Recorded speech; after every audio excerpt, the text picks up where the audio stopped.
And you stopped trying to explain. You started keeping it to yourself. And part of you began to wonder if they were right. Maybe it isn't that bad. Maybe you are too sensitive. Maybe this is just what a relationship looks like. But there is obviously another part of you, the part that brought you here. That part knows that something is wrong and that something has been wrong, and you cannot continue living like this without somebody finally seeing it clearly. I am Cheryl Sayre. I'm a licensed psychotherapist, a national board certified forensic mental health evaluator, Florida Supreme Court family mediator, and a guardian ad litem. I have spent years making the things my field usually keeps behind closed doors public. So you have language for what happened to you. And today I am going to teach you how to document coercive control in a way that actually works, not for your own validation, even though that matters, but so that when you need someone to see it and understand what you're trying to tell them, a therapist, an attorney, a custody evaluator, a judge, they can actually understand what it is that you are trying to communicate. So I'm going to start with what most people do wrong. And intuition wise, it seems like the right thing to do, right? And that is document feelings. She was cold and dismissive. I felt like I was walking on eggshells. And I completely understand why we document feelings because that's what's true, right? That is what's happening inside of you. The problem is feelings do not transfer. So when you hand that documentation to somebody else, they don't feel what you felt. They read words on a piece of paper, and words like crazy, cold, eggshells can mean anything. They can mean a bad day. They can mean incompatibility. They can mean that you're the one who has a perception issue. Coercive control is specifically designed to be invisible to anybody on the outside. And that is not an accident. That is the actual point of it. So the person who is doing this knows exactly how to behave in public, how to sound reasonable, how to make you look unstable. So your documentation has to be smarter than this strategy that is being used against you. Effective documentation is going to do three things. First, it captures behaviors, not interpretations, not he was passive aggressive. That's your interpretation.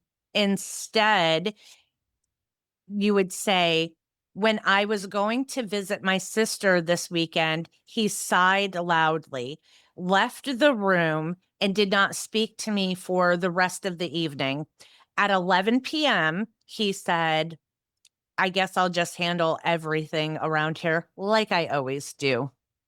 Do you feel the difference?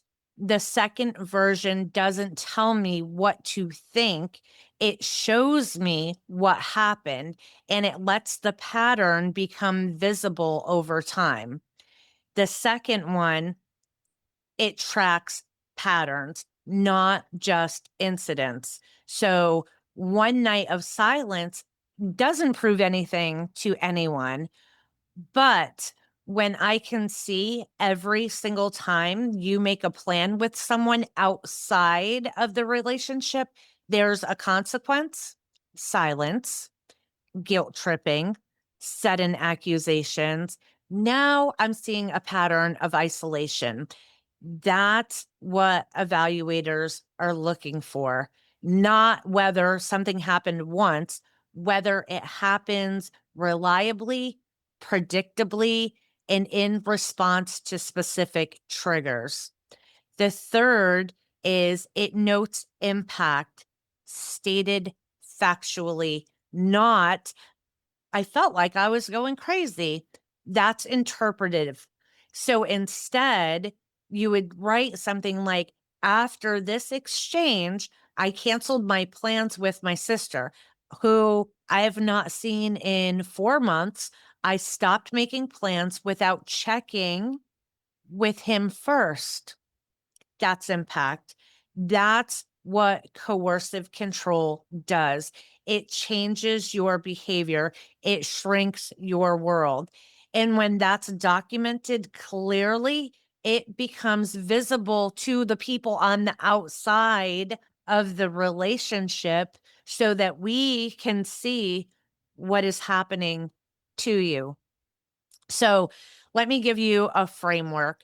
There are specific categories of coercive control behavior. And if you're going to document effectively, you need to know exactly what it is that you're looking for. Isolation, anything that cuts you off from your support system, criticizing your friends, making it difficult to see your family, monitoring your communications, creating conflict before or after you spend time with other people, monitoring, checking your phone, needing to know where you are at all times, tracking your location, questioning you about your interactions, making you account for almost every minute of your time.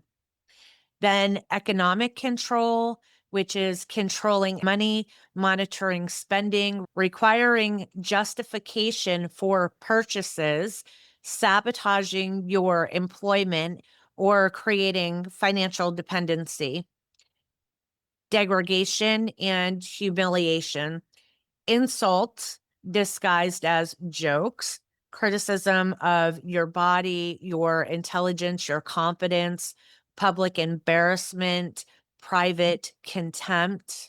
So, threats and intimidation are not always direct. I don't know what I would do if you left me. And sometimes it's punching a wall. Sometimes it's threatening to take the children or ruin your reputation or to tell people things about you. Then there's the regulation of daily life, dictating what you wear, controlling when you eat, when you sleep, micromanaging household tasks, criticizing how you do things until you stop doing them, using children to undermine your parenting, telling the children things about you, using custody or access as leverage. So, how in the world do you track all of that or any of that, right? Well, you need a system that is consistent, secure, and specific. So, consistent means that you do it regularly, not just when something bad happens, because part of what you're documenting is the baseline, the ongoing atmosphere, not just the explosions. If you only write when there's a crisis, you miss the constant daily erosion of yourself. You miss the Tuesday night silence. You miss the way you stopped wearing certain clothes or how small your life has become. Secure means that it cannot be accessed by the person that you are documenting. Do not use a shared device or a notes app on a phone that somebody has a passcode to.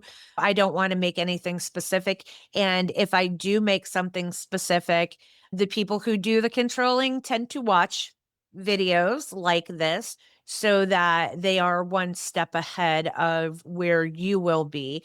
So if give suggestions on where to document something, guess what? I just told them exactly where to look. And it's not hard to take a phone and wake you up and get your face recognition, and boom, there's access to everything. So I'm not going to tell you where to do it, but I do strongly suggest that you maybe figure that out with someone, or I trust that you can figure out where to do your documentation. All right, so that's that. Where was I? So okay, this, and it's not paranoia either. This is protection, because if they find your documentation, honestly, it will be used against you because it's more information, and they will then flip it and say that you're building a case against them and they're the victim, and then you become the manipulative one, and they'll use it to justify increasing the monitoring that they already do of you. So whatever you do, just keep it private.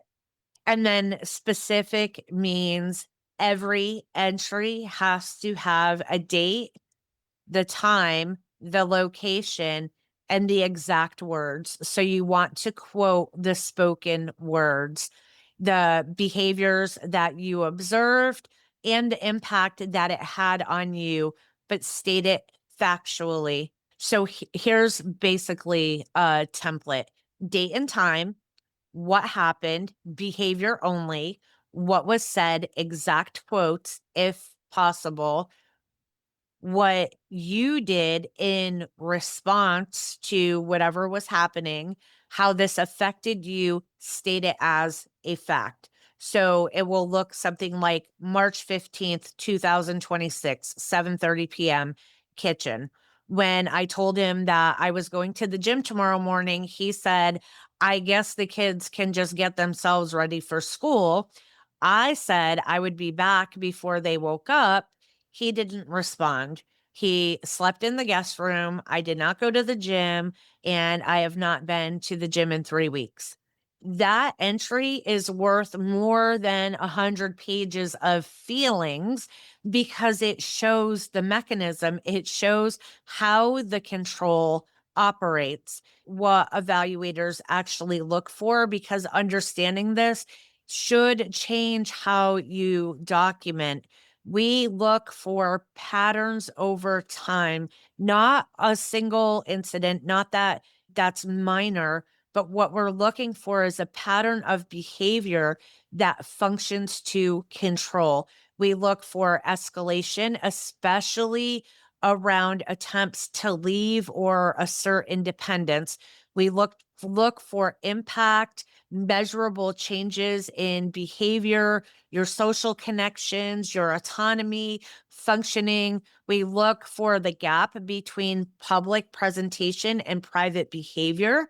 And what a lot of people don't understand is we are trained to assess whether something is a pattern of coercive control, or whether it is a mutual high conflict relationship.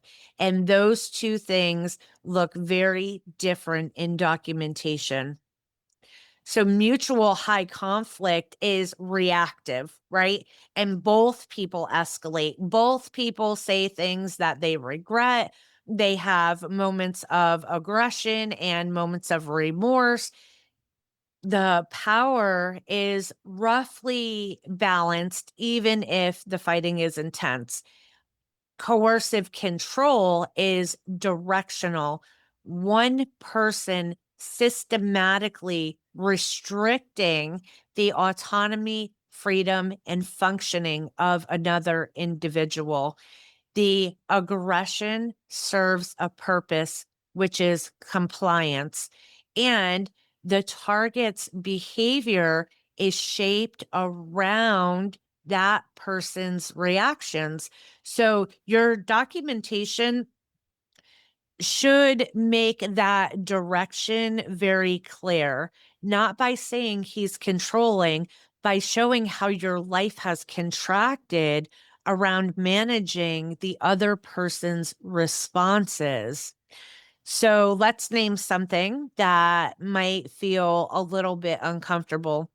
This documentation and the act of doing it is a relationship with yourself. Every time you write down what happened, you are telling yourself, I saw that. That was real. I am not making this up. That matters because coercive control completely erodes self trust. It teaches you to doubt your own perceptions. It trains you to override your own experience in favor of another person's version. And when you start documenting, the documentation interrupts the training. It interrupts the coding, the pattern, all of it. So, documentation, it is not just evidence for someone else, it is evidence for you. It is the practice of taking your own experience seriously. And that practice is the beginning of reclaiming yourself. Once you have that, then what?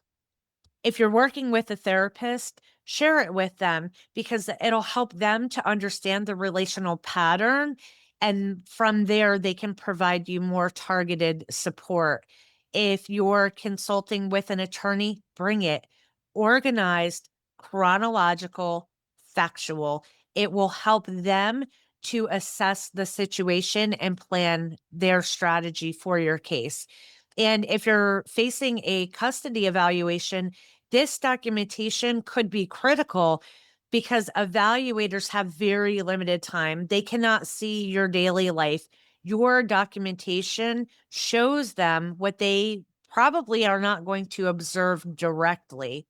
And if you're not in any of those stages yet, or if you're figuring out whether to stay or go, whether it's really that bad, or if you're the problem, keep documenting anyway because what I've learned in the years of doing this work, the documentation often shows the person doing the documentation what they couldn't see while they were living it.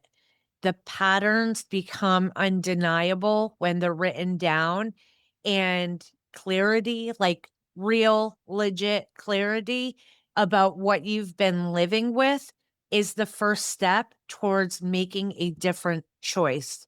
So, if this resonated with you, if you recognized yourself in what I described, just know you are not crazy, you're not too sensitive, you're not imagining it.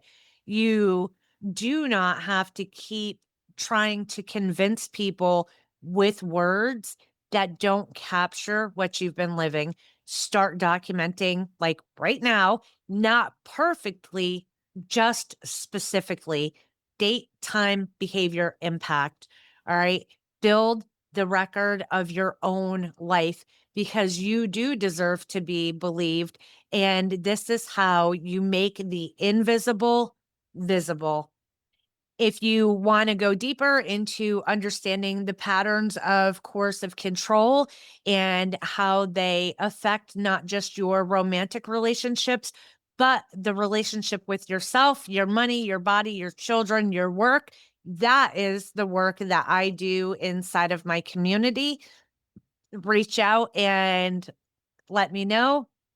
And honestly, whether you join or not, start documenting because 6 months from now, a year from now, 5 years from now, that future self is going to thank you because I can tell you there are plenty of people who 20, 30 years later will be taking a shower or mopping the floor or doing the dishes and say, oh my gosh, I didn't realize that that thing was coercive control, even though they knew it, and they've been out of the relationship for 30 years.